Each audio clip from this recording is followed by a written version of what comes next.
Indore Ujjain metro सपना बड़ा, तैयारी छोटी। नमस्कार, आप देख रहे हैं नौफिकर समाचार। हम फिर से लेकर आए हैं वो सवाल जो जनता के दिलों में है। सवाल ऐसा जिसे सरकार भी नजरअंदाज नहीं कर सकती। तो चलिए बात करते हैं इंदौर उज्जैन मेट्रो प्रोजेक्ट की। जी हाँ, वही प्रोजेक्ट जो 2028 के सिंहस्थ महाकुंभ से पहले शुरू होना था। लेकिन हकीकत यह है कि मेट्रो के ट्रैक पर अभी सिर्फ वादों की गाड़ी दौड़ रही है। 47 किलोमीटर लंबे इस प्रोजेक्ट के लिए 10 स्टेशन बनाए जाने हैं। इंदौर के लवकुश चौराहे से उज्जैन के महाकाल लोक तक मेट्रो दौड़ेगी। वादा है कि यह मेट्रो 135 किलोमीटर प्रति घंटे की रफ्तार पकड़ेगी, लेकिन अभी इस प्रोजेक्ट की स्पीड कछुए जैसी है।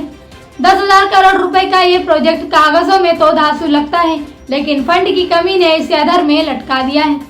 अब सवाल ये है कि 5 साल पहले इस प्रोजेक्ट का ऐलान किया गया, लेकिन आज भी सरकार बजट के लिए हाथ पांव मार रही है। सरकार से सीधे सवाल, सिंहस्थ जैसे बड़े आयोजन के बावजूद इस प्रोजेक्ट की तैयारी इतनी सुस्त क्यों है? उज्जैन के महाकाल लोक की पहचान को और मजबूत करने के लिए आप क्या कर रहे हैं? क्या मेट्रो प्रोजेक्ट सिर्फ चुनावी वादों तक सीमित था? 2028 के सिंहस्थ में करोड़ों श्रद्धालु उज्जैन आने वाले हैं। ऐसे में ट्रैफिक का क्या होगा? क्या इंदौर और उज्जैन के बीच की दूरी को तय करने के लिए जनता सिर्फ इंतजार करेगी? सरकार कहती है हम तैयार हैं, लेकिन सवाल ये है कि किस चीज के लिए? नौफिकर समाचार का सवाल, क्या इंदौर उज्जैन मेट्रो भी अधूरे वादों की लिस्ट में शामिल हो जाएगी? जुड़े रहिए नौफिकर समाचार के साथ, जहां हर सवाल आपका है और हर जवाब हम सरकार से लेंगे।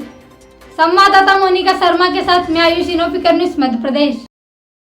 ये मेट्रो अब केवल इंदौर में नहीं रहेगी। इंदौर में कहां-कहां चलेगी प्रेजेंटेशन में आपने देख लिया, इसलिए मैं दोहराऊंगा नहीं।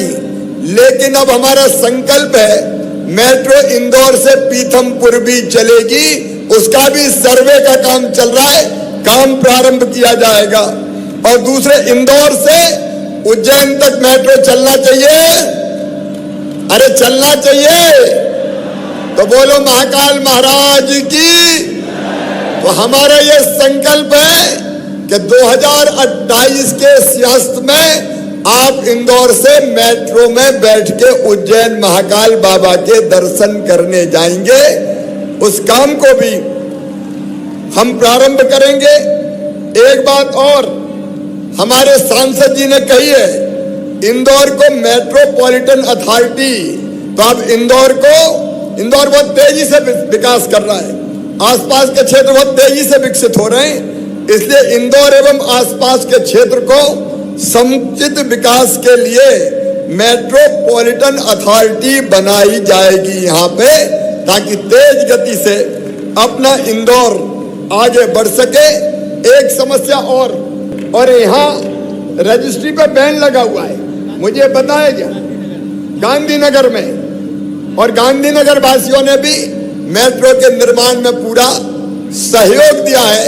ये रजिस्ट्री के बैन पर भी रोक हटाने के लिए तेज गति से कार्रवाई की जाएगी। तो एक बार मैं फिर इंदौर वासियों को मेट्रो की सौगात के लिए बहुत बहुत बधाई देता हूं, शुभकामनाएं देता हूं। बढ़ता रहे इंदौर, मुस्कुराता रहे इंदौर, आगे चलता रहे इंदौर। एक बार फिर बहुत बहुत शुभकामनाएं। मुझे इस बात का संतोष है कि आवागमन के साधन को लेकर के हमारी सरकार गंभीरता से काम कर रही है। जैसा हम सबकी जानकारी के वर्तमान में इंदौर और भोपाल में मेट्रो ट्रेन का प्रोजेक्ट चल रहा है, उसके एक चरण का काम और बाकी रहेगा।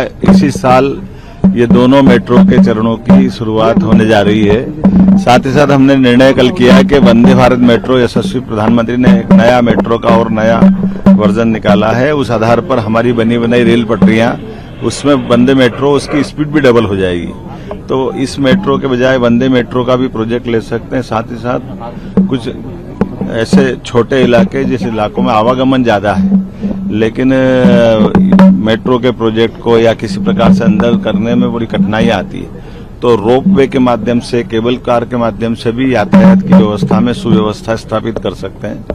तो ऐसे कई विषयों को लेकर हमने ज्वाइंट मीटिंग की है, और खासकर जो हमारे 5 शहर हैं अभी पहले चरण में, इंदौर, भोपाल, उज्जैन, ग्वालियर, जबलपुर, इन 5 शहरों में हम इस पे काम कर रहे हैं। और एक फिजिबिलिटी रिपोर्ट इसकी आई थी मेट्रो ट्रेन की, इंदौर से उज्जैन के बीच में। तो समस्त पहले इस प्रोजेक्ट को हाथ में लेने का निर्णय भी किया है। मैं उम्मीद कर रहा हूँ ऐसे सभी चीजों का उपयोग करते, अत्याधुनिक तकनीकों का उपयोग करते हुए हमारे प्रदेश को नंबर 1 का प्रदेश बनाएंगे। इस दिशा में लगातार काम कर रहे हैं। मेरी अपनी ओर से